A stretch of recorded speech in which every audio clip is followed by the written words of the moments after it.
Hey, this is Dr. Ben Weitz, host of the Rational Wellness Podcast. I talk to the leading health and nutrition experts and researchers in the field to bring you the latest in cutting-edge health information. Subscribe to the Rational Wellness Podcast for weekly updates. And to learn more, check out my website, drweitz.com. Thanks for joining me, and let's jump into the podcast. Hello, everybody. I'm Dr. Ben Weitz, in case you don't know, and welcome to our functional medicine discussion meeting this evening. And tonight, we're going to take a deep dive into learning about how to interpret and apply clinically the newly designed Nutrival test from Genova Diagnostics with Dr. Warren Brown. I want to thank Genova for sponsoring this evening. I encourage all of you to participate and ask questions by typing in your question in the chat box, and then I'll either call on you or simply ask Dr. Brown your question when it's appropriate. Please consider joining some of our upcoming functional medicine discussion group meetings. April 22nd will be on integrative dermatology with Dr. Julie Greenberg. May 27th is with Dr. Dale Bredesen. Yay! On prevention of Alzheimer's disease. June 24th, we have Dr. Felice Gersh, and she'll be speaking about hormone replacement in postmenopausal women. And she's actually just published a paper on postmenopausal hormone therapy for cardiovascular health in a journal called Heart, which is in the British Medical Journal family. And in July 22nd, Dr. Mark Pimentel will be joining us again to give us another update on IBS and SIBO. And if you're not aware, we have a closed Facebook page, the Functional Medicine Discussion Group of Santa Monica, that you should join so we can continue the conversation when this evening is over. I'm recording this event, and I'll include it in my weekly Rational Wellness podcast, which you can subscribe to on Apple Podcasts, Spotify, and there's also a video version on YouTube. So please check out the Rational Wellness Podcast. And if you enjoy it, please give me a 5-star rating and review on Apple Podcasts. So now I'd like to introduce our speaker for tonight, Dr. Warren Brown from Genova Diagnostics. Dr. Brown earned his doctorate degree from the School of Naturopathic Medicine at Bastyr University. He's spoken at functional medicine and integrative conferences across the United States on the topic of laboratory testing. In his work with Genova's Medical Affairs Department, Dr. Brown enjoys consulting with practitioners from all medical disciplines and providing the support needed to help improve clinical outcomes. In his private practice, Dr. Brown helps athletes and active individuals to reach their highest levels of performance through his advanced clinical approach. Dr. Brown, you have the floor. All right. Thank you, Dr. Weitz. Let's see if I can share my screen here. Okay. Are you seeing that first slide? Yep. Okay. Great. All right. So biopsy the metabolome with the new Nutrival profile. And here I am. I'm the clinical science liaison for Genova Diagnostics. Been with the company about 6 years, been in practice since 2012. And so I rely pretty heavily on specialty diagnostic testing to help make decisions about my patients. And the Nutrival is one of my favorite tests to talk about and to utilize as well. Here are the objectives for this presentation. This is what I have on the agenda this evening. Please feel free to use the chat box for any questions. I'll try to address those as they come in. I'm planning on 45 minutes here and some time at the end for questions as well if needed. So we'll take an overview of the Nutrival. We'll talk about some of the most common clinically applicable questions that I get from clinicians and talking to them about the test as well. And we'll try to handle the questions along the way as well. So here are some common reasons why clinicians might order a NutriVal profile. It's not a complete list of reasons, but as functional medicine clinicians, I'm sure you're all aware that nutrient deficiencies are commonly found in these conditions here. Things like fatigue, chronic stress, chronic inflammation, mitochondrial dysfunction. We also see them with digestive problems, hormone imbalances, and mood disorders. And you might also consider a NutriVal if you're looking to evaluate the patient's diet, the quality of the nutrients coming in through the diet. It's often for sports fitness and for people interested in optimal health. It's also a good tool if you have a patient on a gluten-free diet or a special diet. Those diets do have a place and they're really important. But anytime there's a narrowing of the diet, there's a narrowing of the opportunity to get all the nutrients that we need. And the NutriVal can help to cover some of those nutrient deficiencies. GI surgeries, medications, those can also lead to or contribute to nutrient deficiencies as well.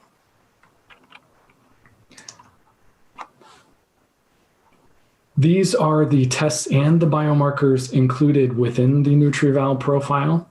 So the organic acids, the oxidative stress markers, and antioxidants, amino acids, essential fatty acids, nutrient and toxic elements, and you have the opportunity to add on vitamin D and for genomic SNPs as well. So this is the big picture, and we'll cover all of these in more detail as we work our way through the test. But just wanted to lay it all out here. There's about 125 biomarkers in the test, and really casts a wide net at looking at what's going on in the patient's biochemistry. If you were to lay out all of the pages on the test, there would be 13 pages. The first few pages would consist of the overview and the interpretation at a glance.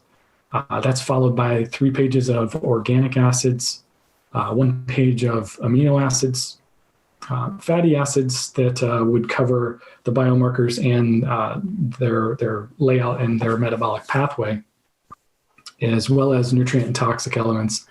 And of course, the genomics, which are optional, they're issued as a separate report, but it is an optional add-on for the NutriVal. I included this slide here because just in case some of you were more familiar with the ION or with the metabolomics, this is a quick comparison between the NutriVal and those tests. They all do answer many of the same clinical questions, but this is, we can come back to this a little bit later if needed, but I just wanted to illustrate here that these tests are looking at a lot of the same things. So organic acids, amino acids, oxidative stress markers. And the other interesting thing that I was talking with Dr. Weitz about a moment ago was telemedicine. And of course, the NutriVal requires both a blood draw and a urine collection.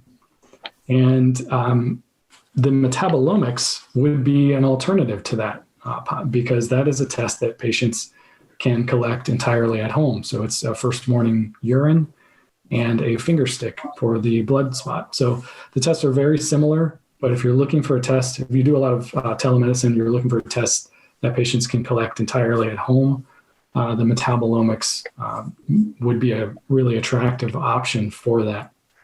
By the way, since you just mentioned the urine part, how crucial is it if the patient, let's say, we've had a number of occasions where the patient came in for a blood draw in the morning.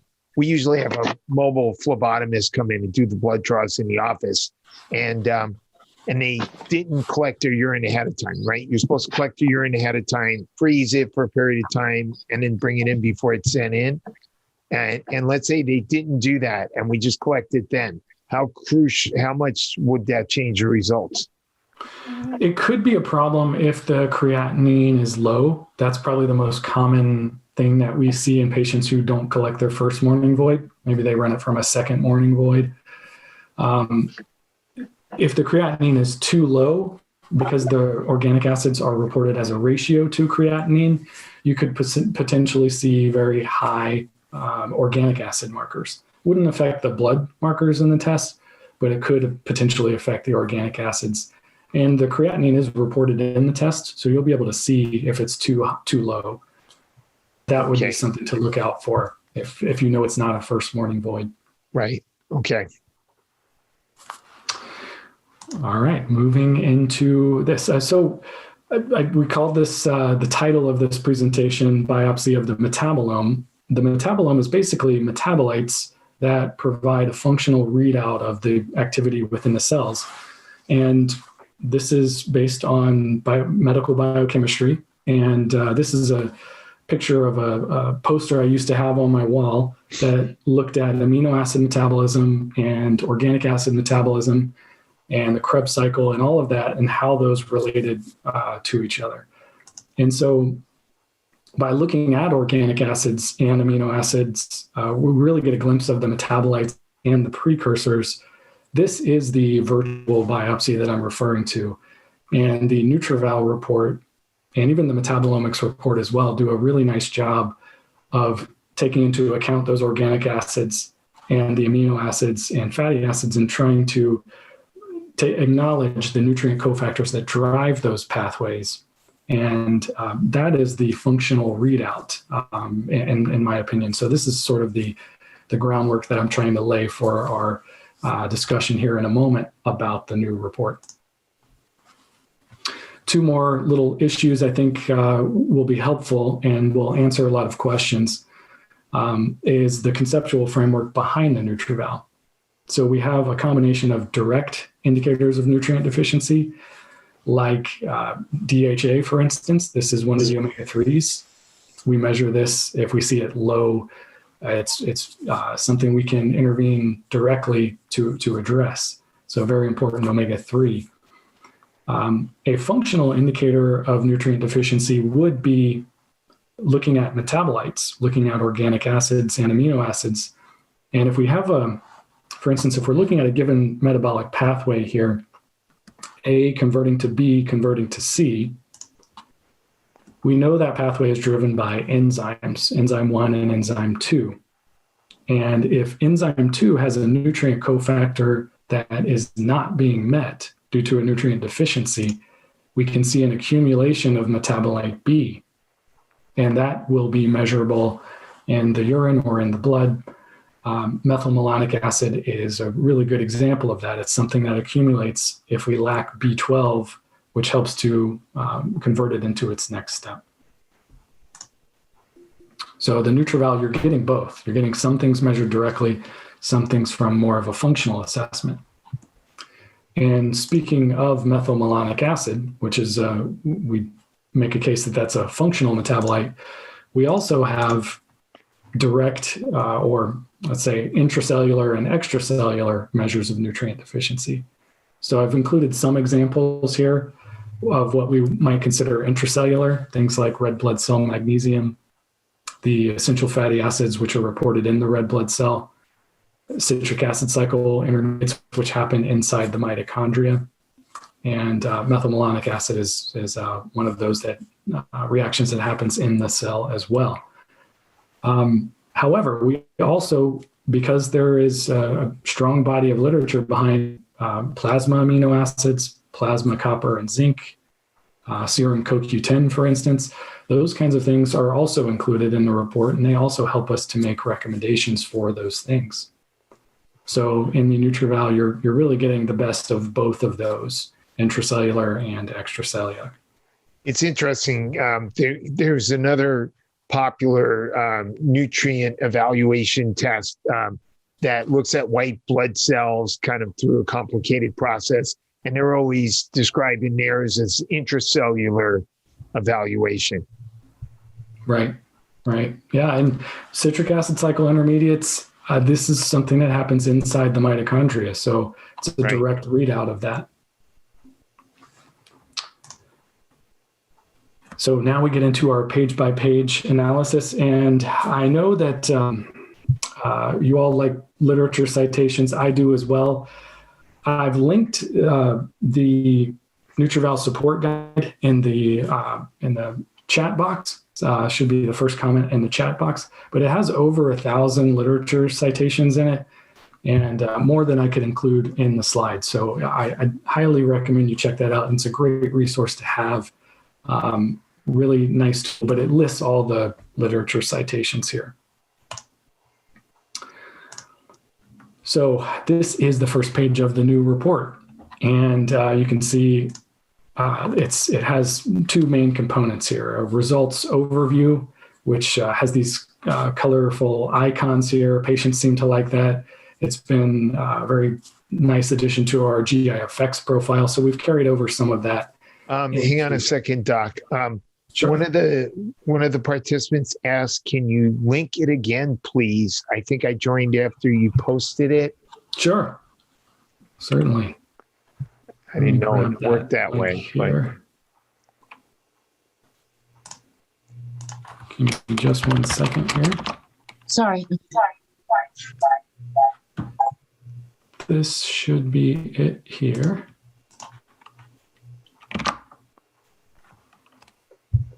You seeing it now? All right. That yes, she should said work. thank Okay. you. Okay. Excellent. All right. So this is just the overview of the first page. So we have a scoring system now. That's also similar to the GIFX. That was a change that really helped a lot of clinicians and patients in making sense of the GIFX. So we've added some of that here. And if we zoom in on those functional imbalance scores here, we can see they're ranked 0 to 10 in terms of the significance of the score. So 0 to 4 is a minimal need, 5 to 7 is a moderate need for support, and 8 to 10 would be a high need for support. And these areas include oxidative stress, mitochondrial dysfunction, omega imbalance, toxic exposure, and methylation imbalance. And this is one of my favorite changes about the report, because the previous version of the test, we just listed the nutrient needs on the first page. And I think this is a better way to do it, because we want to talk about a systems approach and a functional approach to health and wellness. And these are areas where a lot of patients need support. So this is really framing it more in terms of function and in terms of a systems approach, rather than just looking at nutrient needs. Those scores are based on the biomarkers listed below each score. And we'll talk about a lot of those as we go through the test. But this gives you a little bit of insight into how we calculate the scores as well, which is based on the severity of the abnormal biomarker and the strength of evidence behind that biomarker. So it is a weighted algorithm in terms of how we generate the score. I noticed you have fig glue under mitochondrial support, and I think of fig glue as an indicator of the need for B vitamins, right? Folic acid. Yes. Yes. But you don't think about that for mitochondrial support so much. Yeah, it is because of its strong association with the need for folate, that it's also listed under the methylation imbalance heading. So some of these biomarkers are connected in more than one of these functional pillars here. Fig glue is a good example of that. Carries a little bit more weight in terms of methylation imbalance, but because folate is important to so many aspects of cellular health, also carries a little bit of importance in terms of mitochondrial function. This is now the second page of the report. So we used to have in the first page and the second page, there was a lot of overlap between that. We've sort of condensed that into one page and tightened that up a little bit. And we have recommendations here for antioxidants, B vitamins, minerals, essential fatty acids, digestive support. So you'll see a probiotic and an enzyme recommendation in some tests. And of course, amino acid recommendations are at the bottom of this page, just like last time as well. There's also space provided on the right side of the page for you to make any adjustments since you know more about your patients. then just looking at the biomarkers alone. You can make some adjustments, write in a product name, however you would like to use that column on the right. We always encourage you to customize further if you deem that necessary with your patients. This is the interpretation at a glance page. So page 3 through 6 of the report are laid out like this, pretty similar to last time. We list the nutrient need there. This is also ranked 1 to 10 scale. We're looking at a high need for alpha lipoic acid here. The nice thing about these pages is that this can help to explain the test results to the patient. And you also have the function of the nutrient provided, the causes of deficiency, the complications of deficiency, and some food sources, which is a really nice tool. If you don't want to prescribe a supplement for everything for your patients, you can circle a few of the foods listed, like spinach and broccoli and Brussels sprouts. Those could be good sources of alpha lipoic acid and might be good enough to meet a moderate need. So can you explain where, say, this 8 for lipoic acid comes from? What exactly are you looking at that you've come up with this recommendation? Things that trigger alpha lipoic recommendations are things like pyroglutamic acid and oxidative stress markers, because it's an antioxidant. So if we see evidence of an upregulated glutathione recycling pathway, like pyroglutamic, or if we see oxidative stress markers, those kinds of things are used to help make the decision about how important alpha lipoic acid would be. But it's not. How many markers are you looking at that go into this recommendation on average? For alpha lipoic acid? Yeah.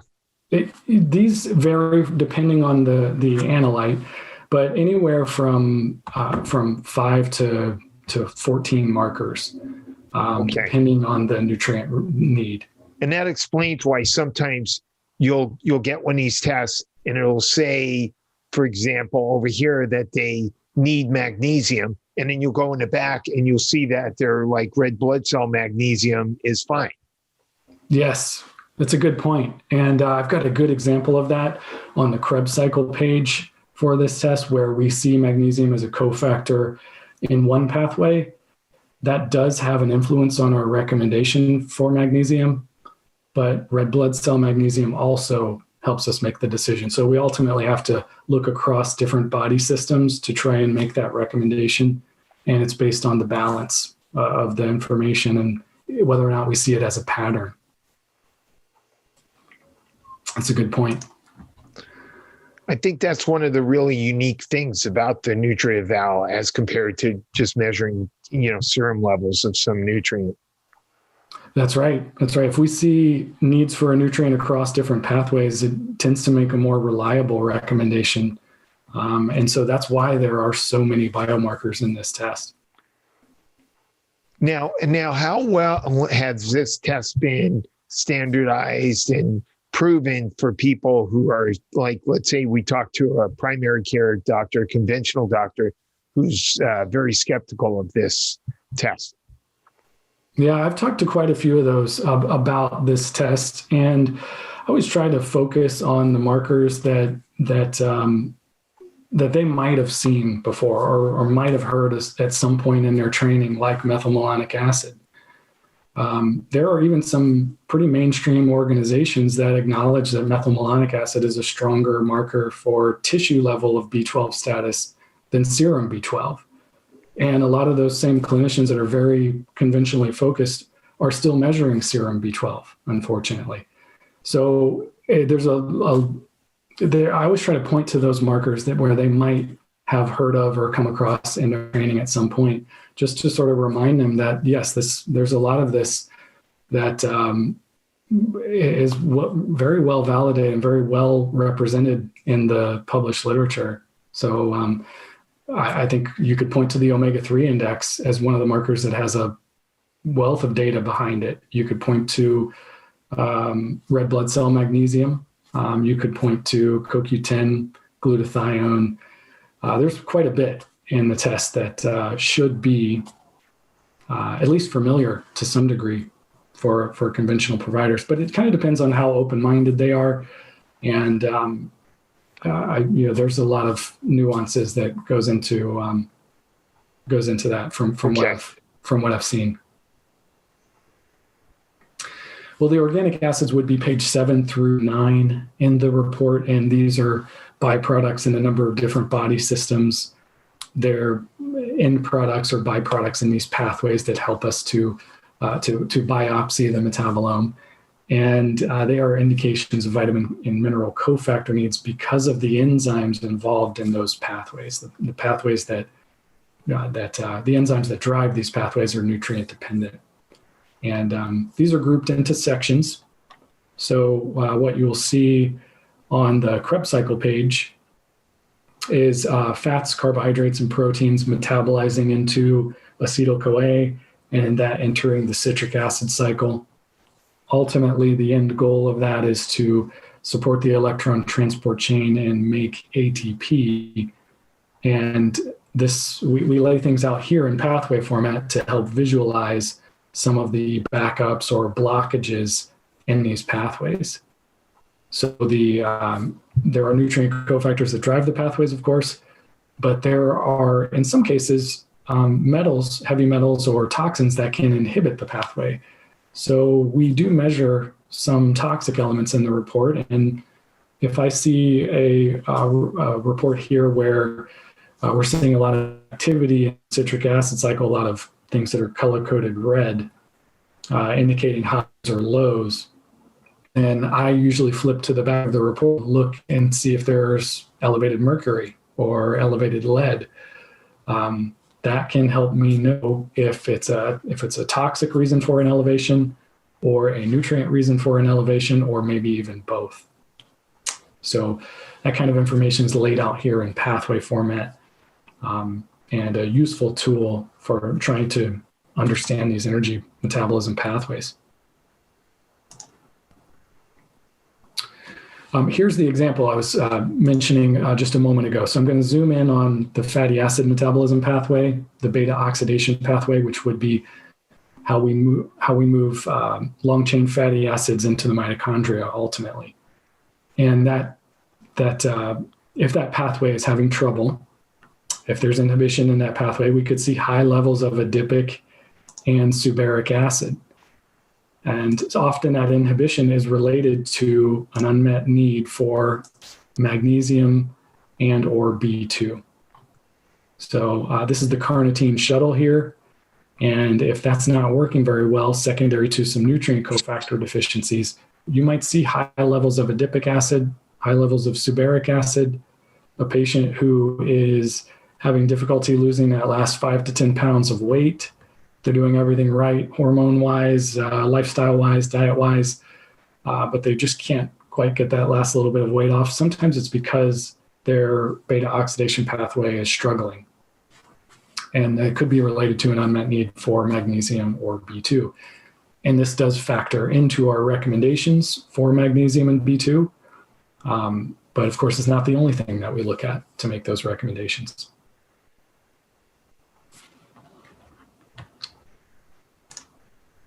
Moving on. So this is kind of how I look at this pathway page. Is I sort of chunk that top part of the page together and just sort of remind myself that this is an indication of some mitochondrial dysfunction. It contributes to that mitochondrial dysfunction score.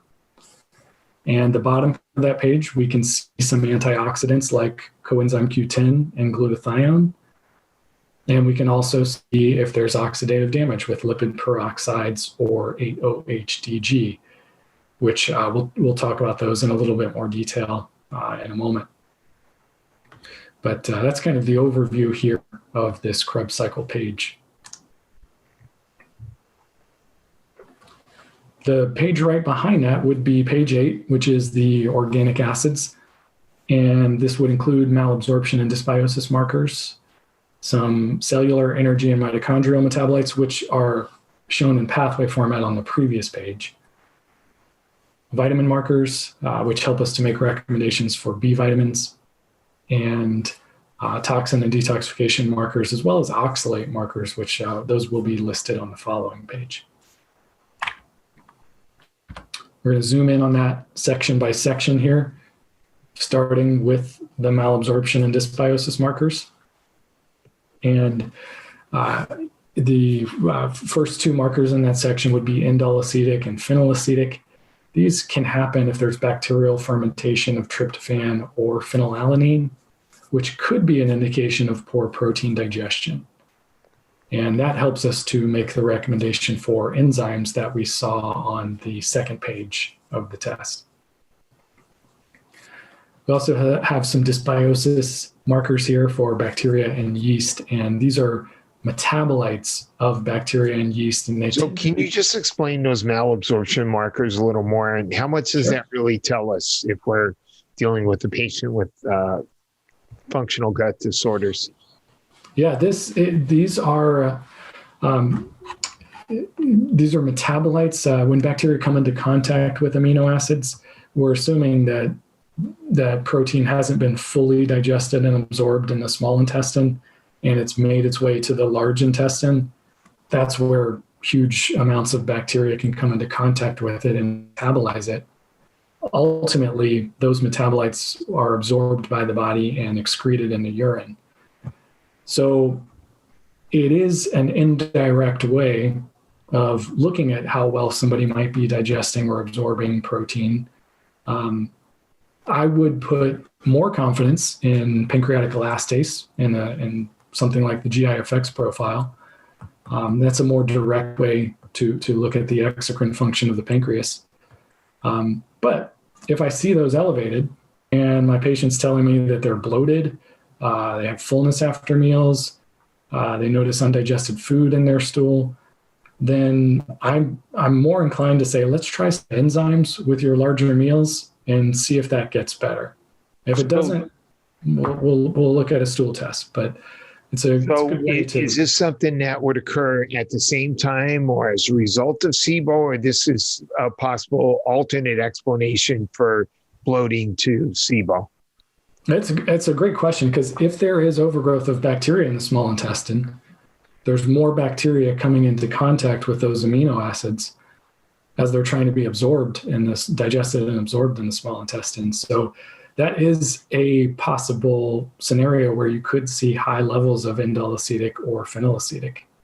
So that's another thing where if your patient says, well, I'm worse when I have a lot of fiber, or fermented foods, those make me bloated. My bloating is progressively worse through the day. Those things that clinically make you think about SIBO, that could be a possibility. That's interesting, because a lot of times with SIBO patients, we're taking them off of a lot of the carbohydrates on a low FODMAP or similar diet, and they may be eating more protein. And this could possibly explain why some of those patients are not getting better or getting flares. That's a good point. Yeah, really good point. Yeah. The dysbiosis markers is similar in the sense that these are metabolites of gut bacteria, things like DHPPA and benzoic acid, that if you see those elevated, you might think about stool testing as a potential follow-up, or maybe probiotics, because those will, if there is some mild dysbiosis, probiotics might be enough to help correct that, maybe increasing fiber intake, things like that. But if I have a patient who has a lot of gut symptoms, usually I'm ordering a GI-FX comprehensive at the same time or shortly after, or maybe sometimes before this test. I think it's just a more direct way to look at gut function. The yeast metabolites, we did make a change there, which this is another thing I'm excited about in the report. So zooming in a little bit on the yeast metabolites here, we've added D-arabinitol. We've replaced the arabinose marker that was in that section.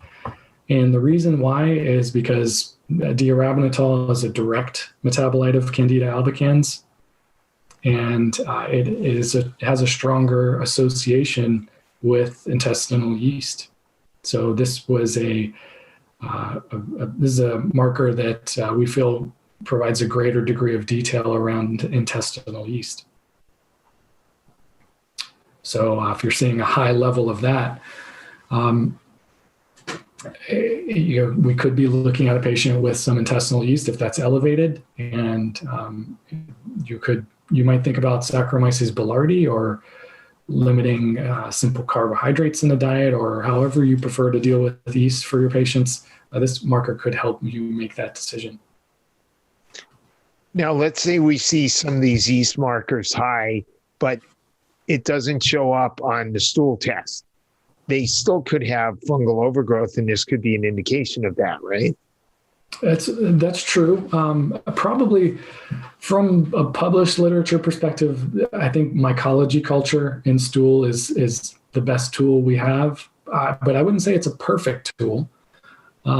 So anytime I'm interpreting the yeast markers, I'm always trying to make the clinical history part of that interpretation, because I think that's really important. And I think if I've ruled out other things like bacterial dysbiosis, SIBO, other GI issues, inflammation in the gut, if I've ruled out all of that, and I'm looking at high diarabinitol, or maybe I see yeast in the mycology culture and the GI effects, then that's usually my next step.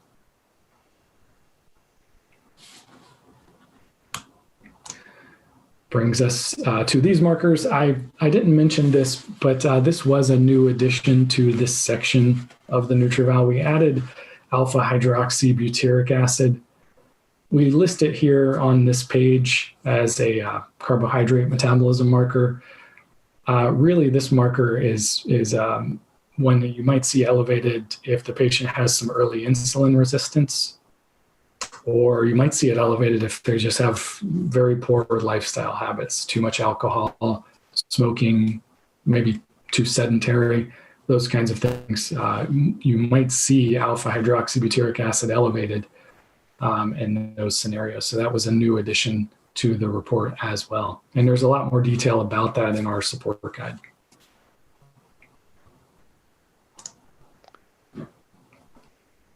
These are the vitamin markers, and these help us make decisions about B vitamins, and also has a little bit of impact in our alpha lipoic recommendation. Hey, Doc, could you just go back to cellular energy and mitochondrial for a second? What do we really get out of some of these markers? Like, what is carbohydrate metabolism? What is that really telling us? It gives you some insight into how efficient the glycolytic pathway is, how effectively they can take carbohydrates and move it into acetyl-CoA.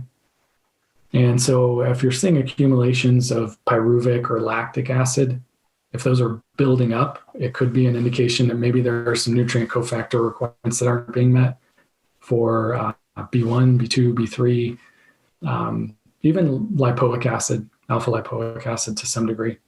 Or could this indicate somebody who just has an intolerance to a lot of carbohydrates? This would be after carbohydrates are already absorbed, and after that, it really wouldn't necessarily be able to tell us much about their digestion or absorption of carbs, but after that step. And one thing that I'm seeing more and more of these days is patients who are doing more low carb diets or paleo diets is the pyruvic and lactic acid low, on the low side of the range. And that could be an indication that the patient's not consuming many carbohydrates. So that is also, you can also use the pyruvic and the lactic in that way to help you gauge carbohydrate intake. Okay. So did I answer your question, Dr. Weitz? Yeah, sure. Okay. Yeah, thank you. Sure. That would bring us to these vitamin markers here. And these are helping us make decisions about the need for B vitamins and alpha lipoic acid. And these are things like branched chain amino acid metabolites and form-aminoglutamic acid and methylmalonic acid. And these are all informing those nutrient recommendations that we saw earlier on in the report. And they're listed, there's some headings here that will provide clues about those nutrient needs. So for instance, this first part of this section mentions that B1, B2, B3, and lipoic acid are something to think about when these are elevated. The next subsection there is form-aminoglutamic and methylmalonic acid, and the heading also tells you folate and B12 or something to think about if you see those elevated. Figlu is the one that's more specific for folate. And of course, we have a couple of biotin markers as well. They help us make the recommendation for biotin. So those are just classic. They participate in a pathway that's B vitamin dependent, and that's how they're interpreted. Functional indicators, in other words. That brings us to the neurotransmitter metabolites. And these are metabolites of things like tryptophan and tyrosine, and they're we look at them in the context of nutrient cofactor needs. So if we're seeing elevations in these, they also help us make decisions about nutrient needs.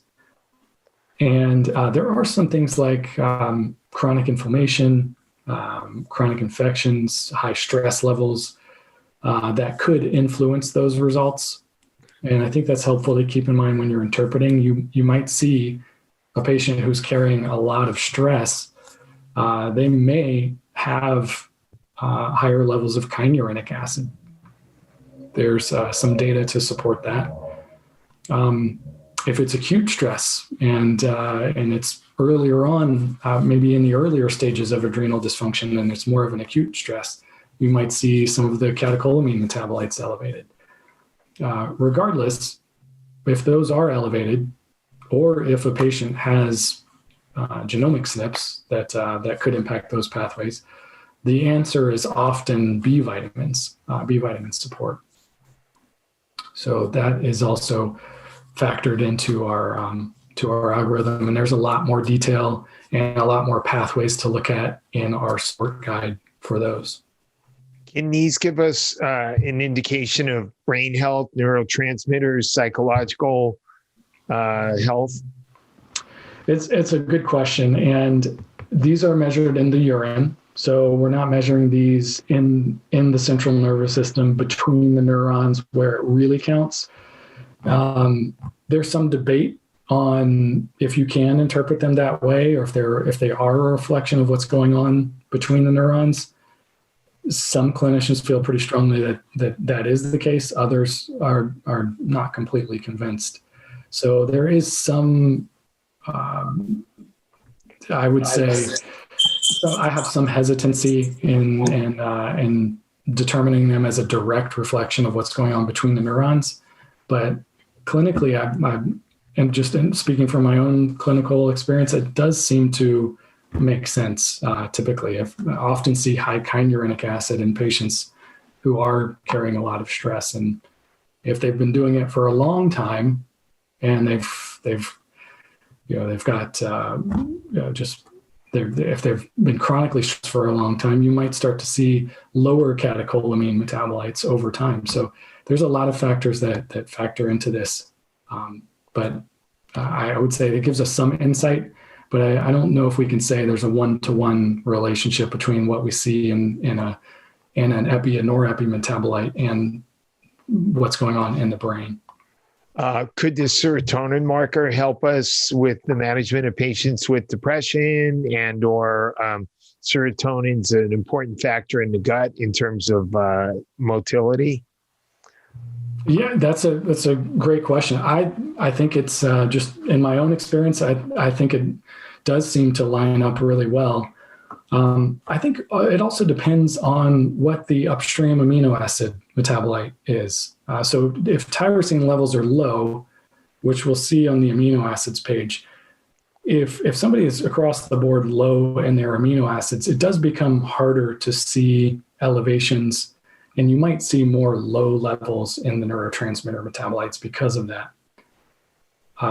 However, when I see a low 5-hydroxyindolacetic acid, knowing that that is a direct metabolite of serotonin and ultimately of tryptophan further upstream, I do think about supplementation with tryptophan or 5-HTP, especially if the patient's telling me that they're having trouble sleeping or their mood is not very good. I do think it's definitely worth considering, and I've often seen that be helpful. Okay. All right. The toxin and detoxification markers, they're in the bottom right of this page here. The first one is pyroglutamic acid, which is part of that glutathione recycling pathway. It's one of the ways that we can recycle glutathione, more specifically through the gamma-glutamyl cycle. But pyroglutamic acid, if we're seeing that elevated, it could be because the glutathione levels are low. There's not enough glutathione around, and the body is working harder to try to recycle it. You might also see that elevated if a patient has a current toxic exposure, and their glutathione is being oxidized and reduced more quickly. You might see pyroglutamic acid borderline high or high. And in the new valve, of course, you'll also be able to see the glutathione level towards the end of the report, and you can put those pieces of information together to help make some useful recommendations.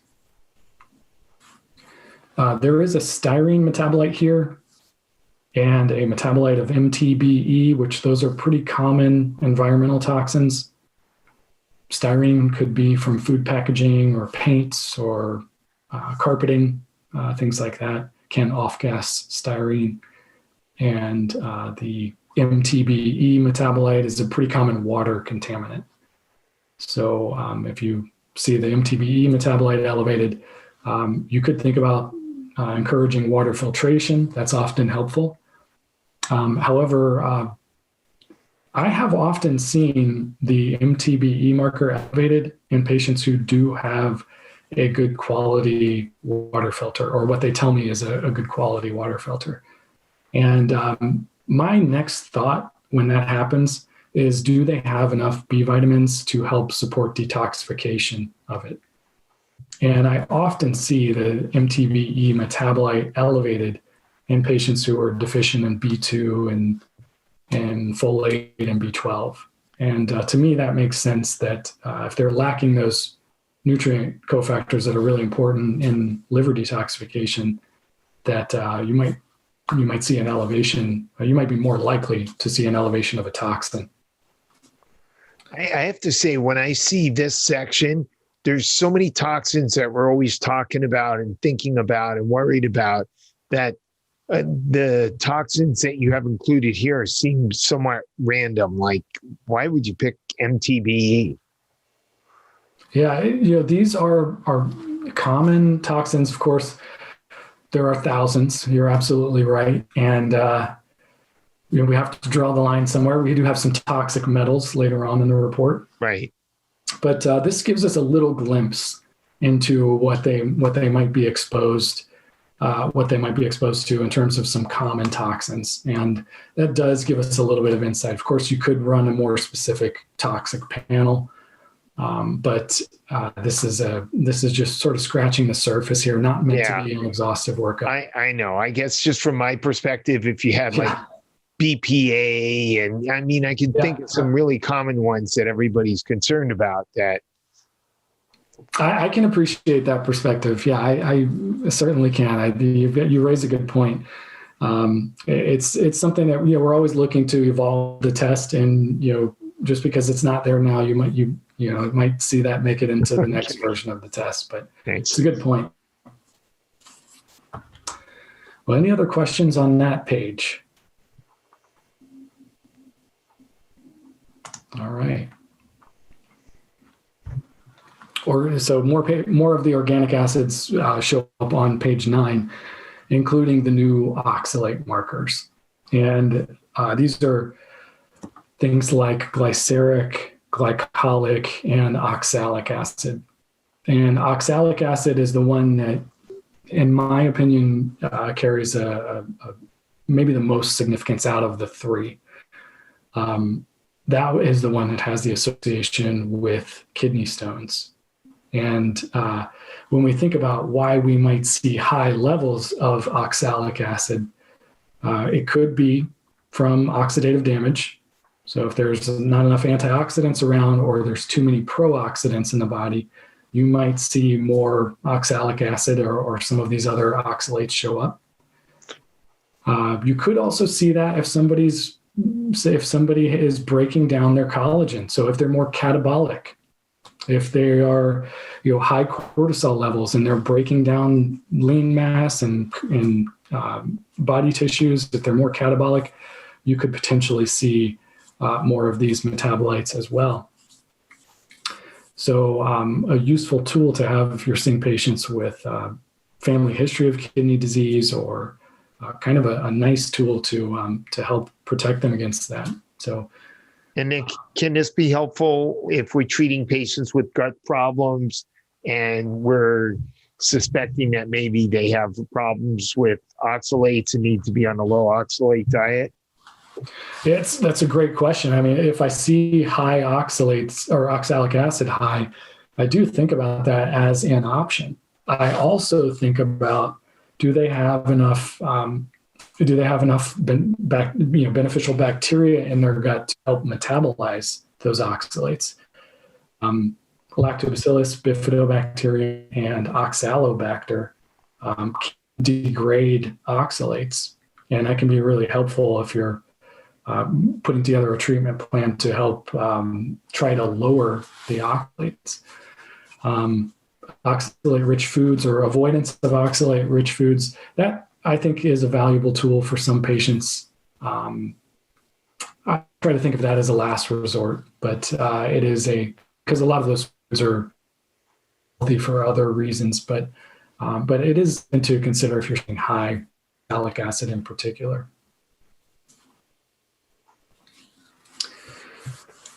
Let's see here. I think there's a lot more about this glycolate pathway in our support guide. Goes into these in a lot more detail, but if I had to pick one of those oxalate markers that I put the most confidence in, it'd probably be oxalic acid.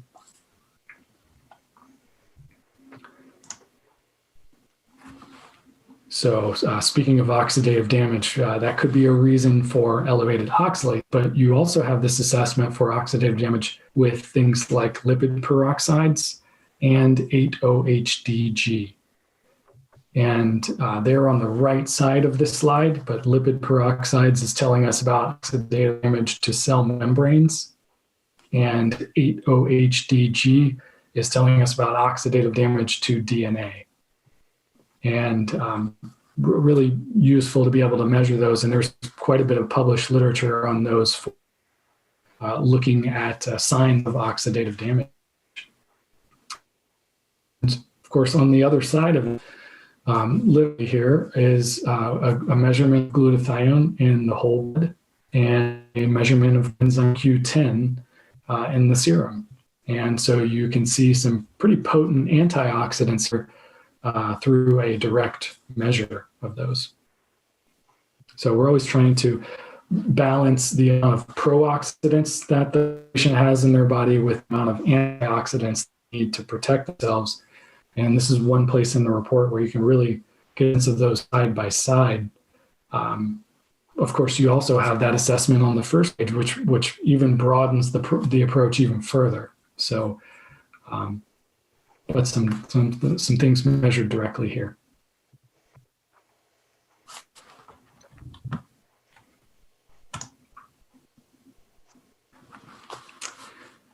The amino acids, and we're talking about that earlier, Dr. Weitz. This section at the bottom of this slide talks about the difference between the Nutritional plasma and the Nutrival FMV. So no matter what kind of NutriVal is ordered, it will require blood and urine. The difference is in what part of the specimen we look to report the amino acids. And the plasma amino acids, as you would get in the NutriVal plasma, will tell you more of a steady state of amino acids and protein intake. And this would be about anywhere from several days to 3 weeks of status. So if you have a patient who's got an inconsistent diet in terms of the amount of protein they get from day to day, it might be more valuable to look at a NutriVal plasma. However, if your patient's pretty consistent in terms of their protein intake from day to day, you could do just fine with the NutriVal FMV, which would give you about 48-hour status for their amino acids. So that is the difference. Now, as far as what we're measuring all of the essential amino acids and the non-essential amino acids. And they're listed here on the left side of the page. And the importance of these is that they are building blocks for tissues, hormones, enzymes, and even precursors to neurotransmitters as well. But they're essential. They have to come from the diet or from supplementation. And you can see the levels measured here directly. So a useful tool to have. If I'm seeing signs that the patient has detoxification needs and things like taurine are low, or if maybe they've got some hypertension and their arginine is low, these are things that by correcting these amino acid levels, we might be able to make some headway in those areas. Should there really be an upper range for these? Is it really bad if they're higher? It's a great question. I think it can be a bad sign if they're high. And the reason why is we do need B vitamins and minerals like magnesium and zinc in order to utilize the amino acids. And there may be situations where you have a patient who is not utilizing their amino acids and they're building up and they're circulating, but they're not making their way into tissues or neurotransmitters or enzymes or what have you. And it may be due to a nutrient cofactor need. So that is a scenario where I think high levels could be a bad sign, but could be easily corrected with some nutrient cofactor support. Now, what if somebody's on a high protein diet, like a keto diet? High protein diet, I would expect to see them, upper end of the normal range.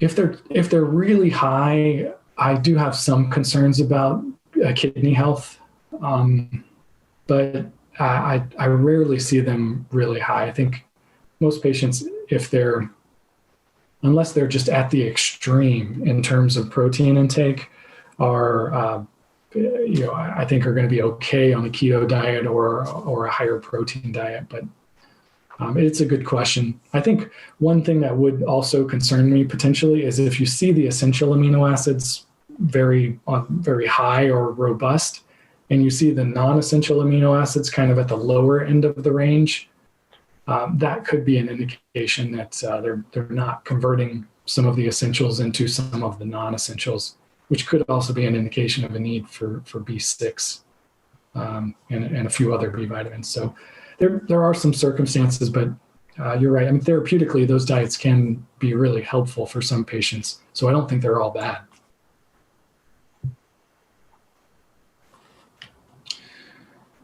On the right side of the page, we have some intermediary metabolites. These are amino acid metabolites, and they sit in various pathways that are nutrient cofactor dependent. And B vitamin markers, these of course aren't the only B vitamin markers in the test. We look for multiple other ones as well. But one of those I always look at in the reports, and it's cystathionine, which is the fourth marker from the right. And here in this example, I know it's kind of hard to see, but the cystathionine level is really high in this patient. And cystathionine sits right in between homocysteine and cysteine in the conversion of methylation to transsulfuration. And you might see that elevated in somebody who has a CBS SNP. And it might prompt you to think about a methylation panel to look at the methylation and transsulfuration cycle in a little more detail. But that's something that I've found helpful to look at in patients where I'm suspecting a CBS SNP or problems with methylation or transsulfuration. And you guys offer a methylation panel? We do. We have a methylation panel, and it's in addition to some amino acids and metabolites of amino acids that make up the methylation cycle and transsulfuration cycle. There is also the opportunity to add on some genomic SNPs to that profile as well. I guess the only issue I have with every time we get into a discussion about methylation and looking at the SNPs, it gets very complicated, but then the answer to everything is just take more B vitamins. So I wonder sometimes how helpful it is. Yeah, I think I find that methylation panel helpful for ruling out methylation issues if I'm highly suspicious of it. With the help of the genomic SNPs and the biomarkers included in that profile, I can see if the patient's hitting the target in terms of how well they're methylating. And if that looks good, then I tend to move on towards other things, because that methylation cycle touches on so many different areas of our biochemistry. I think it's the panel has a lot of use in ruling out methylation issues as well. But it does focus the lens a little bit more on methylation. And one of the things that I've found helpful about that profile too is that B3 and B2 are often forgotten about in the methylation discussion. And there's been a pretty heavy focus on folate and B12 and B6. But B2 and B3 are also supportive. And if you see backups at steps that are B2 and B3 dependent in that test or this test, that can be helpful for supporting methylation without giving higher doses of folate or B12. So it could potentially help you make a clinical decision about some of the lesser known B vitamin cofactors in that cycle. Somebody asked if the CBS SNP is one of the SNPs that you can add on. Unfortunately, not for this test, but it is included in the methylation panel if you add on the genomics to that test. We have a question about how do we choose first morning void or plasma test for a particular patient? I favor the plasma, the Nutrival plasma. And the reason why is because my patients don't always get the same amount of protein from day to day. So for me, I always go with the Nutrival plasma. Usually after I have that conversation with clinicians about what you're getting with the Nutrival FMV versus what you're getting with the Nutrival plasma, they often sort of lean that way towards plasma as well. There's nothing wrong with the Nutrival FMV test, but it is just a shorter snapshot of the amino acids, which for some patients, if I think if they're just not consistent with their protein intake, I think it becomes more important to look at a Nutrival plasma. So I would say, make that your default and you'll probably be okay. But that's sort of just my own perspective on it. We still have a lot of clinicians that order the Nutrival FMV. Somebody asked, is the FMV a shorter window for all the markers or just the proteins? And the answer is it's only for the amino acids. Everything else. Correct. And that's about 20% of tests. So it doesn't make a huge difference in the grand scheme of things, but it could make a difference in how you interpret the amino acids. Okay. Good questions. Peptide markers. This is also worth looking at on this page, because if you see these peptide-related markers elevated and you're seeing low amino acids at the same time, it could be somebody who's not digesting or absorbing their protein very well. And it's because the peptide-related markers here at the bottom right of this page, they sit right in between the crude protein that comes in through the diet and the amino acids that we ultimately need to break it down to. So if you're seeing a lot of these dietary peptide related markers, or seeing those elevated rather, then that might prompt you to think about the pancreatic enzyme recommendation on page 2 a little more seriously, especially if you're seeing amino acids low, because that could be a patient who's just not digesting or absorbing their protein very well.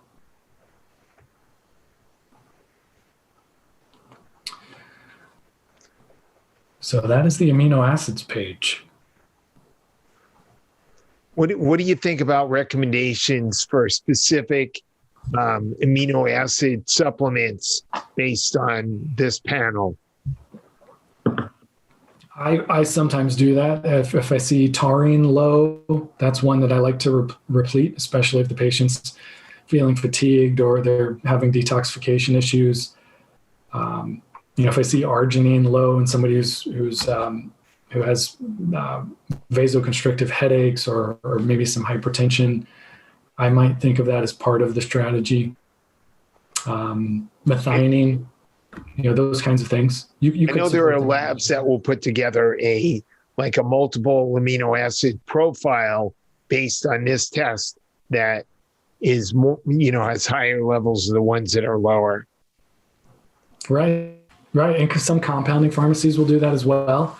I think those are great options. Those can make a big difference for people. So I do think those are valuable tools. You could take another approach, though. You could say, well, if the peptide-related markers are elevated, if the patient's telling me they're feeling fullness after meals, or something that makes you think that they might not be making enough enzymes, you could go that route, and they may be able to get more amino acids out of the protein that they're already consuming. So you're saying give them digestive enzymes and or hydrochloric acid? Yeah, I mean, that could be an option. Mm-hmm. Absolutely. And I think also, too, if you're seeing low amino acids and low peptide markers, then you might think about telling that patient to increase their protein intake a little bit, or add in a protein snack or a protein powder. Right. Yeah, you have a lot of options in terms of how you want to support amino acids, but I think digestion should also factor into it. I think how much protein is coming into the diet should also factor into it. Somebody asked, is this issue common with diabetics? Well, it's a good question. If it kind of depends on their diet, because I haven't always seen low results for amino acids or high results for amino acids with diabetic patients. So it may depend on the diet. Also, there is a little bit of, let's say, at least a couple of studies that mention that the branch chain amino acids might be a little higher in diabetic patients or patients with metabolic syndrome. And it might be due to utilization of those amino acids. It's a good question, but there are probably a lot of other factors that weigh into that. I see another question here. I have a patient who seems to have fullness after meals, even when meal is not large. He is diabetic. Okay. Yeah, fullness after meals. If it's because of bloating, then you might consider a SIBO test, or you might do a therapeutic trial of some digestive support. Those could be some things to look at. By the way, when is Genova going to be getting the additional marker on the SIBO test? Yeah, it's something we're looking into. I haven't heard a timeline for that, but it's an interesting point. We measure hydrogen and methane. And now the new test also measures hydrogen sulfide that Dr. Pimentel developed. Yeah. Any other questions on this page? All right. So essential and metabolic fatty acids here. We're looking at omega-3s, 6s, and 9s. Really important for neurological function, cardiovascular function, skin health, brain health. So many different things depend on omega-3s and managing chronic inflammation, which we're often trying to fight in our patients with chronic illness. Just a sort of a quick way to get a sense of these 3s, 6s, and 9s is to look at the bottom of each category. The omega-3 percentage is listed right there. The omega-6 percentage is listed right here. And we can see the 3s are kind of at the bottom of the range, and the 6s are high, are borderline high here. The omega-9s look fine. So this is a patient who's not getting enough omega-3s here and has more of a pro-inflammatory pattern based on that. Of course, you can. Why is there a top range for omega-9? Isn't the more olive oil, the better? Some say that, but what I've seen with omega-9s is that if patients are getting a lot of omega-9s, they're often not getting enough omega-3s. And that would be something to consider if you're seeing omega-9s high. And olive oil is the main source of omega-9s, right? Right, exactly. And it has health benefits, no doubt about that. But if they're overemphasizing olive oil or olives themselves, then they might be forgetting about the omega-3s. So that could be important. Saturated fats are listed at the lower left. You can really kind of get an overall sense of saturated fat intake by looking at that percentage at the bottom of the saturated fat category. In this particular example, it was fine. But if you're seeing saturated fats high, and the patient has an ApoE issue, or if you're seeing the saturated fats high and the omega-3s low, then that could help you make some valuable recommendations in terms of healthy fats for the patient. So that's a nice tool to have. There is also a trans fat marker in this test. On the right side, there's a trans fat marker called L-latic.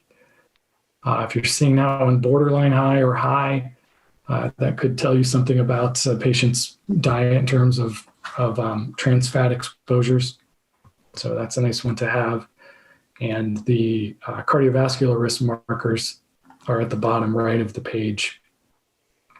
The omega-3 index has a lot of published literature behind it. And if we're below 4 for the omega-3 index, that puts us at increased cardiovascular risk. If we're between 4 and 8, it's intermediate risk. And if we're above 8, it's lower risk. Now, some people argue that human beings at one time consumed a diet that was closer to 1-to-1 omega-3 to 6, and that getting below 4-to-1 is optimal. Yeah. That's a good point. I think for some patients that might be where they need to be, and we are currently in the standard American diet, we're getting far more 6s than 3s. Right. So, yeah, it's a good point. So this provides you a sense of what's their omega-3 intake like, their omega-6 intake, their omega-9s, and saturated fats as well. So a question about saturated fats, the low-fat, non-fat diet. It's a good question. Sometimes you do. Every now and then, I get these patients that are avoiding fat. They're like, "Oh, I'm just doing protein and avoiding saturated fat. I don't want to have any saturated fat." But saturated fat comes along in the diet with cholesterol, and cholesterol is the backbone for the sex hormones. So I've seen a few times where patients have had what looks like hypogonadism because they're so depleted in saturated fats. So I think that's a good reason why you would have a low end or a high end for the saturated fat percentage there. But it's a good question. Unfortunately, when it comes to diet, there's still huge disagreement. I've interviewed vegan vegetarians on my podcast who are promoting a very low fat, high carbohydrate diet. And I interviewed a couple of guys who are type 1 diabetics and find that the super low fat, high carb diet is the best diet for diabetics. And they claim that getting the fats low improves insulin resistance. So that's a good point. I mean, I think there's some individuality to that. And my own set point, my own belief on that is that the more extreme the diet is, the more concern I have for the patient in terms of other nutrient needs. And there may be patients based on their genetics where they do much better on a low fat diet. There may be other patients who would perform terribly on that. So I think there's a lot of individuality that we're still trying to sort out. And I think, it might have a lot to do with genomics, but it's a good point. But this at least gives you something that you could compare your patients to and track the effectiveness of or the compliance of their compliance to those particular types of diets. So would you say the go-to thing to look at on this page, if there was one thing you're really going to hone in on, would it be the omega-3 index? Would it be the 6-to-3 ratio? What would be, you think, the best measure? Yeah, I would say the omega-3 index in my personal opinion. I think that one has the most literature support behind it. And optimal level should be above 10. 8. What?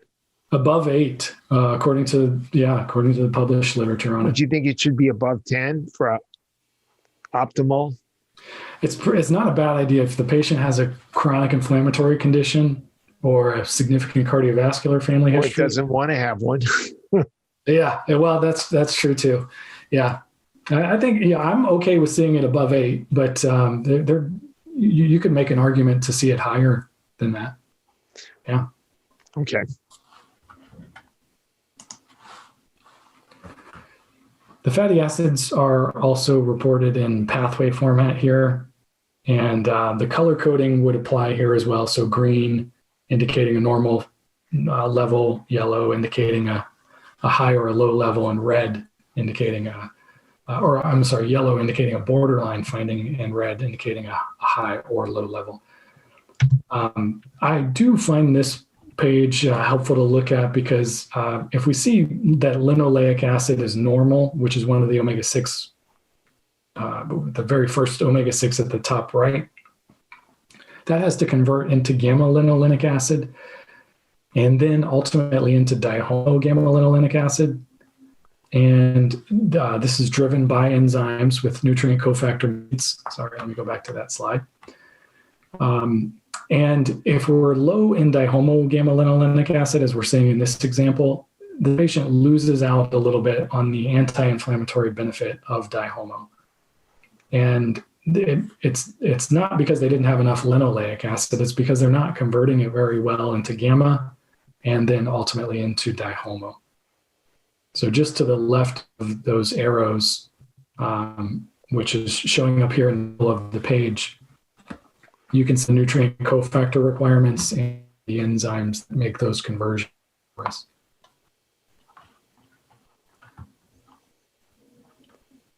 So I see a question in the comments, which ratio? I think that was from the previous page, omega-6 to 3 ratio. I hope the omega-3 index is probably the one I'd put the most emphasis on. They're all good markers. Brings us to the final page here of the elemental markers. And we're looking at nutrient elements and toxic elements on this page. And the magnesium that you're seeing here is measured in red blood cell. But as Dr. Weitz said, sometimes you can see a normal level in red blood cell, but still see a nutrient recommendation for magnesium on page 2 of the report. And that would tell you that there were some other pathways involved that require magnesium where the patient might need to be a little higher up on the reference range. So based on a functional analysis. So it's ultimately, we really try to bring all of the patient's biochemistry into this to make that nutrient recommendation for magnesium. Serum plasma, or I'm sorry, serum copper and plasma copper and plasma zinc, are reported here directly too. So you can calculate a zinc to copper to zinc ratio here by dividing the copper by the zinc here. You might want to add that to the report. That would be something that would probably be helpful. Yeah, it's something I've been pushing for a while, but I think hopefully the next version of the test. But that's a nice tool to have. That's what most of the published literature is looked at for copper and zinc ratios. But by the way, that's an important marker for helping patients to reduce cancer risk. And it would be really neat to put a bunch of those markers that functional medicine practitioners who are trying to improve the milieu for reducing risk for cancer, and have a panel that had a bunch of those markers in it, like CRP and there's a whole bunch of them. That it would be neat to have a panel like that. That would be cancer milieu panels. Yeah, good points. Someone asked, what do you use the zinc copper ratio for? Well, I believe it's been looked at in terms of neurological function, immune function, various different health issues. But if you were to plug the copper into the calculator, hit the divide sign, plug the zinc into the calculator, you'd be looking for a ratio between 0.7 and 1.7 typically. I think one of the issues is if you're taking a lot of zinc, you could end up being low on copper, and that could be an issue. And copper is important for a number of functions. On the other hand, a lot of people get exposed to copper. Maybe they have copper pipes. Maybe they have other reasons for getting copper. And having higher copper levels is generally considered to be a potential negative for health. And I had mentioned the cancer issue, and higher copper levels are generally thought to increase the likelihood for new blood vessel formation, which could make it easier for cancer metastasis or for cancer tumors to grow. So that's another thing to think about when it comes to copper. Great point, Dr. Weitz. And I know copper, if it's too high, can be pro-inflammatory. Yes. So yeah. Like all the metals, really. Yeah. Yeah. That's a good point. On the right side of the page, you can see the toxic elements. They're measured in whole blood, and that would give us an estimated exposure of maybe a few months leading up to the blood draw. So it's a nice tool to have, because most of the NHANES data looked at whole blood measures of those toxic elements. So there's a lot of good, useful data we could compare that to. And that helped us to establish our reference ranges there for those. So it's a good snapshot of exposure. Not the full story there, but it does list lead, mercury, arsenic, and cadmium. Is it really an acceptable level of mercury? Yeah, it's a good question. I mean, there's 4.35 is our tolerance, and I think that was somewhere between the maybe 80th or 95th percentile of the NHANES data for that. But I generally like to see it as low as possible. There is a link to the support guide embedded in the report now. That's new. So when you get to page 13 of the report, if you order this on your patients, you can just click on the link there in the commentary, and it will take you right to that support guide that I shared earlier in the comments there. But and then, of course, if you add on vitamin D for this test, the result will be right here on page 13. It's 25 hydroxy vitamin D, which we'd like to see somewhere between 50 and 80.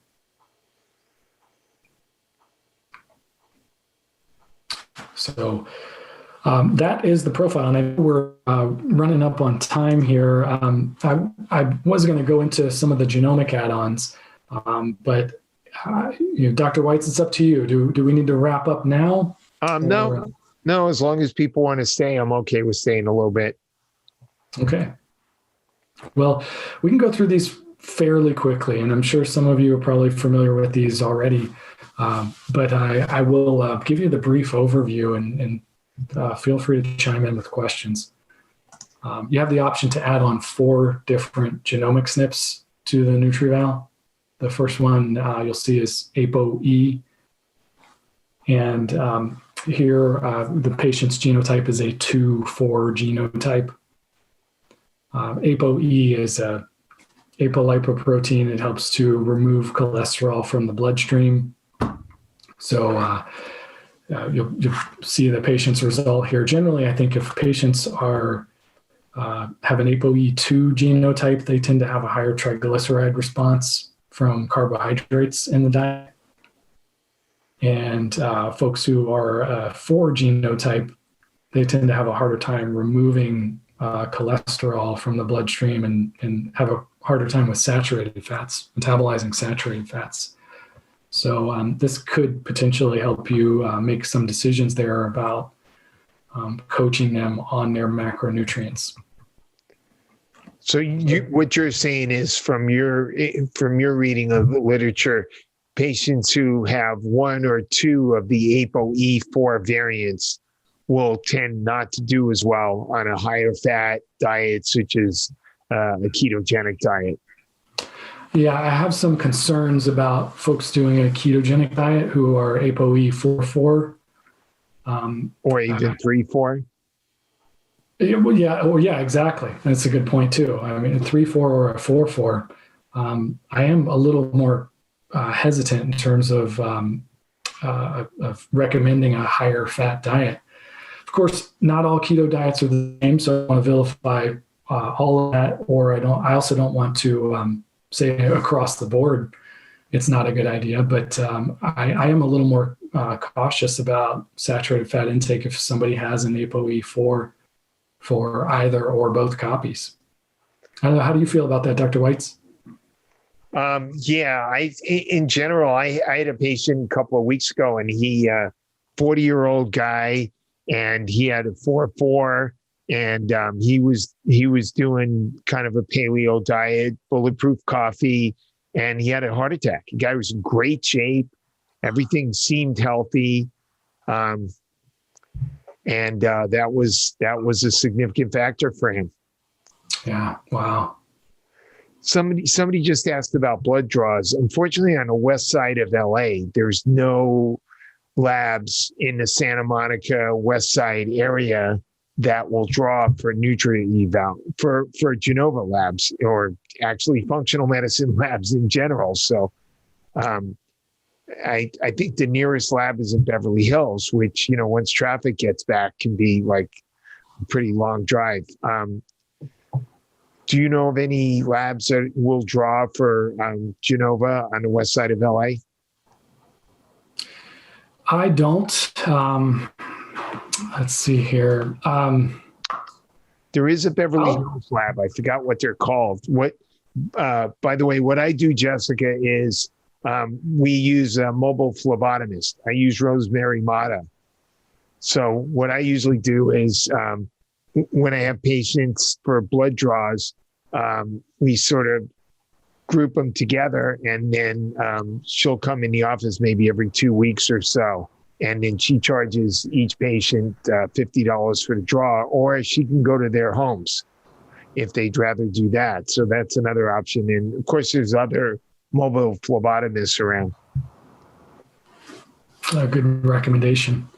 And I can reach out to the Genova lab in the area and see if she has some other suggestions. But she would be a good resource. Yeah, it's been an issue with not having. There was one lab, Pacific Labs, that would draw for all the functional medicine labs, and they got bought out about, I don't know, I think it was about 4 years ago. And since then, we don't have a single lab in the whole Santa Monica West Side area that will draw for any of the functional medicine testing.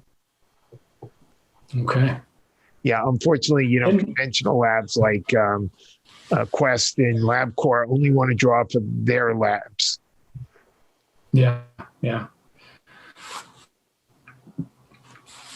I also, the Metabolome Plus be worth considering as an alternative. That test can be collected entirely at home, and you'll get a lot of the same markers in the. And one more time, the name of that test, because you broke up, I think, when you were saying it.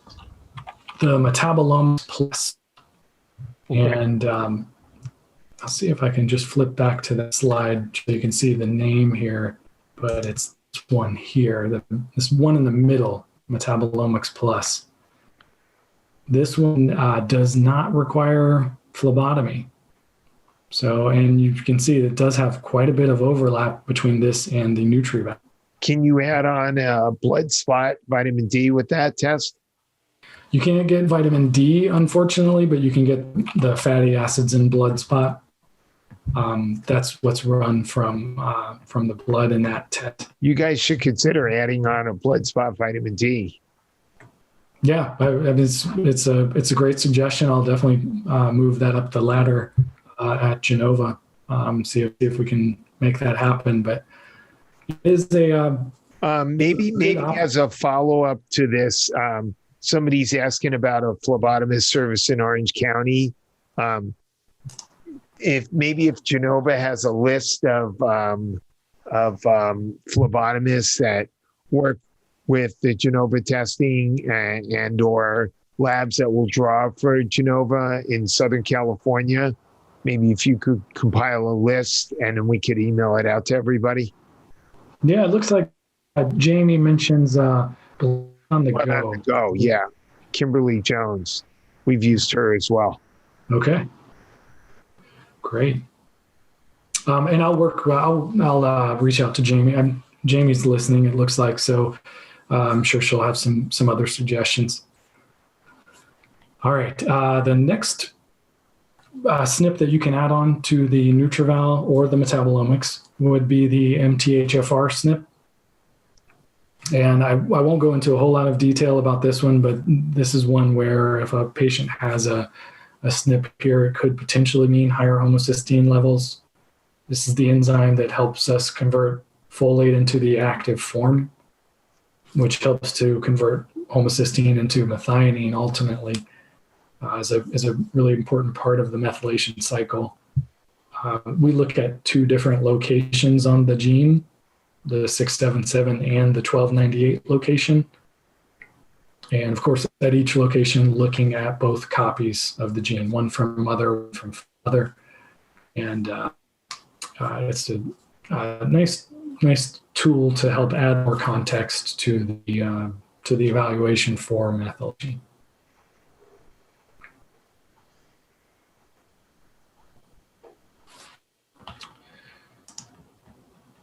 COMT, another methylator, another SNP that tells us about methylation or the propensity towards methylation. And I think of this more of a detoxification type of methylation.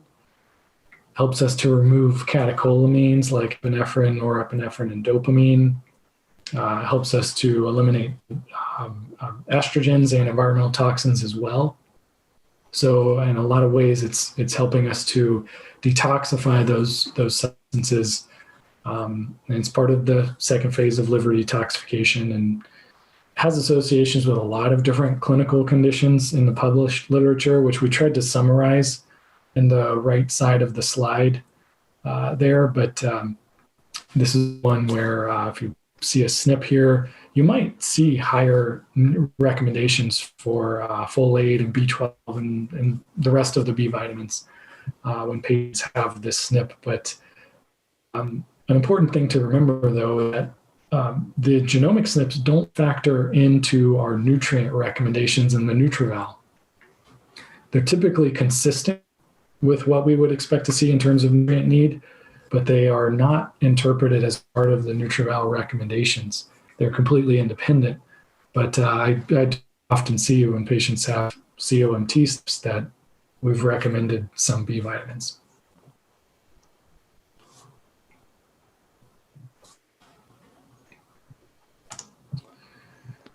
TNF-alpha is a pro-inflammatory cytokine, and this is one that's produced by macrophages. SNPs for TNF-alpha would mean an upregulation of production of pro-inflammatory cytokines, and would mean that the patient might be making, or more, I should say, more susceptible to chronic inflammation. And you might see higher needs for antioxidants in the NutriVal because if there's chronic inflammation, that can deplete antioxidant status more quickly potentially, and you could see you'd think about antioxidant support to help protect the body against some of the damage that might be produced from the upregulation of these cytokines. Also has associations with autoimmunity. And so that's also something you would see mentioned in the commentary there. So what would this SNP tell us? That SNP might help you determine how important antioxidants are going to be in terms of a long-term strategy for the patient. So if you're seeing some of the oxidative damage markers elevated, and you're seeing a TNF-alpha SNP that's where they're homozygous, they've got a mutation on both copies, then you might think about antioxidant support, whether supplement or through the diet, as part of a long-term strategy for that patient. Not just something, do this for the next 6 months and you'll be good, but not that we're doing that anyway, but it might mean that the patient is fighting this battle against chronic inflammation. Maybe that is going to be more of a long-term strategy in terms of supporting them in that battle, and antioxidants can be helpful for that. Probably not a good idea to be prone to a cytokine storm at this time. Yeah, so that's a good point. Very good point. Well, the educational resources that Genova offers are numerous, and that includes the NutriVal and the Metabolomic Support Guide that just got updated early this month. So that's we're really happy about that. That is hot off the press, so to speak. Let's see here. We, of course, have video modules on our websites and webinars. We call them live GDX webinars. And we have the Lab Report podcast as well. So Patty and Michael are just really entertaining and lots of great information about Genova testing, and really nice resource to have. And of course, we have medical education consults as well. And that's, if you have a Genova account and you want to talk about a patient test result with us, you can call that 800 number and set up a phone consult. You can request to speak to me if you like on that consult, but I have a great team of doctors here at Genova that can offer assistance with picking the right test or answering questions about the test, those kinds of things. Okay, great. Thank you so much, Dr. Brown. It doesn't look like we have any additional questions. So thank everybody, and we'll see you next month. The discussion on dermatology is going to be really good. Julie Greenberg has some great clinically useful information to help us with our patients. Yeah, she's great. I'll be tuning in for that one as well. Oh, okay. Thank you for having me, Dr. Weitz. Thank you so much. Everyone in attendance, I appreciate that. Thanks for your time. Take care, everyone.